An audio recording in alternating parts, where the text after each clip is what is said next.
Memaafkan.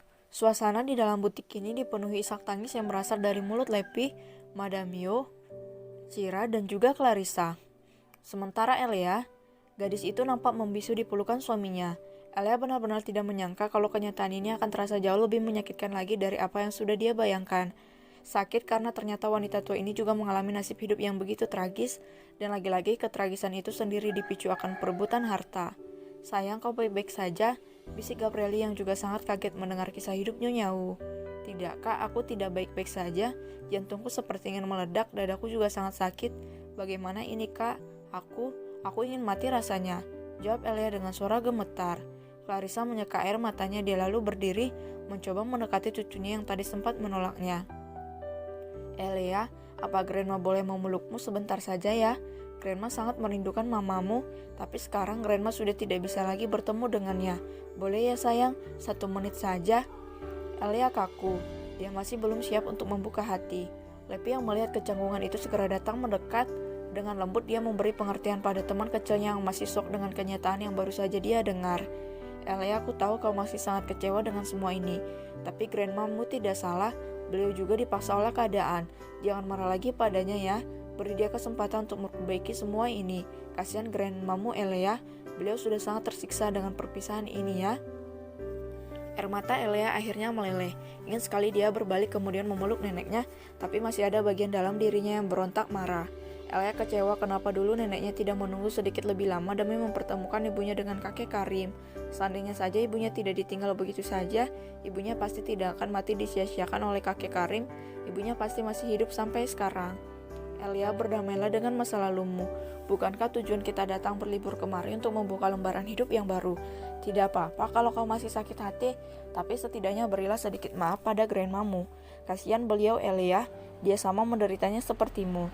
Bujuk Lepi sambil terisak sedih. Madame Yo yang ikut menjadi saksi keperluan keluarga itu ikut menimpali. Dengan suara gemulainya dia mencoba membujuk gadis kecil yang terlihat enggan untuk bicara dengan si Ratu Mode. Hicks, nona cantik, aku ini hanya orang luar, tapi jika boleh memberi saran sebaiknya kalian perbaikan saja. Kalian sama-sama terluka oleh keadaan. Bekerja samalah untuk mengobati Lara. Hicks, hatiku sedih sekali hari ini. Aku tidak bisa membayangkan jika setelah ini kalian masih bermusuhan. Tak disangka ternyata ucapan Madame Yo mengenai lubuk hati Elia. Dia mulai terpikir untuk memberikan maaf pada neneknya. Elia kemudian teringat pesan almarhum ibunya yang pernah memintanya untuk memaafkan satu kenyataan pahit yang akan dia ketahui. Dan sepertinya maksud dari pesan itu adalah pertemuan ini. Masih dengan berurai air mata, Elia akhirnya berbalik badan. Suara tangisnya semakin kencang saat dia masuk ke pelukan neneknya. Sayangku, maafkan Grandma ya. Grandma yang salah. Seharusnya Grandma tidak meninggalkan ibumu malam itu. Seharusnya Grandma tidak membiarkannya seorang diri di sana. Ucap Clarissa lega karena cucunya bersedia membukakan pintu maaf. Hicks, maaf, lirik Elia di tengah-tengah isak tangisnya. Maaf karena sudah bicara kasar tadi. Aku terbawa emosi, Grandma.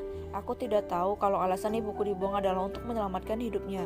Aku tidak tahu akan ada sesuatu yang begitu mengerikan di masa lalu. Tidak apa-apa sayang, yang terpenting sekarang kau sudah tahu kenyataan yang sebenarnya. Grandma sangat menyayangi mamamu, benar-benar sangat menyayanginya, sahut Clarissa sambil menciumi puncak kepala cucunya. Gabrieli dan semua orang yang ada di sana ikut merasa lega setelah Elia bersedia memaafkan Nyonya Wu. Dengan bangga, Gabrieli membelai lengan istrinya. Dia sangat bahagia karena istrinya bisa menguasai emosinya sendiri meskipun tadi sempat terjadi penolakan. Hicks, benar-benar kisah hidup yang sangat mengharu biru. Aku tidak menyangka akan menjadi salah satu saksi tentang rahasia besar yang disembunyikan oleh Nyonya Wu, bisik Madame Yo sambil menyeka ingusnya. Lepi menoleh kemudian menatap tajam ke arah Madame Yo. Kalau kau berani menceritakan masalah ini pada media, aku bersumpah akan membuat mulutmu melebar hingga ke leher belakang. Aku juga akan meminta Gabrieli mengarahkan seluruh anak buahnya untuk membakarmu hidup-hidup. Ingat ini dengan baik, Madame Yo. Apa kau ini Lepita? Kau pikir aku sebodoh itu mencari masalah dengan mereka? Aku masih belum menikah sayang, burungku masih belum menemukan pasangannya. Gerutu Madame Yo jengkel. Masa bodoh dengan burungmu itu? Pokoknya awas saja kalau kau berani membocorkan rahasia ini pada orang lain. Madame Yo yang terkenal akan segera menjadi Madame Joker. Aku tidak bercanda kalau kau mau tahu, ancam Lepi. Reinhard yang mendengar bisik-bisik antara Lepi dengan Madame Yo tampak menggelengkan kepala. Dia lalu melihat ke arah Elia, sedikit heran karena tangis gadis kecil itu sudah tidak terdengar lagi. Gabrieli, apa? Saud Gabrieli, kenapa memanggilku? Elia, dia baik-baik saja kan? Tanya Reinhard mulai khawatir. Clarissa yang mendengar hal itu segera memeriksa keadaan Elia. Dia hampir mati jantungan saat tubuh cucunya hampir terjatuh begitu pelukan mereka terlepas. Astaga Elia, kau kenapa sayang? Bekik Gabrieli kemudian segera merebut tubuh istrinya yang sudah lemas di pelukan Nyonya Wu. Elia, bangun Elia. Gabrieli, baringkan istrimu di sofa. Sepertinya dia terlalu kaget dengan semua ini. Tolong yang lain keluar dulu. Biarkan Elia mendapat ruang yang banyak untuk menghirup oksigen. Teriak Reinhard kemudian segera memeriksa tekanan darah Elia. Cira segera menghampiri majikannya yang sedang berdiri kepanikan di samping cucunya. Nyonya, mari kita keluar dari sini. Biarkan Dokter Reinhard dan Tuan Gabrieli yang memanggil Nona Elia. Tapi Cira, aku ingin menemani cucuku di sini. Aku tidak mau merasakan perpisahan untuk yang kedua kali. Tolak Clarissa sedih.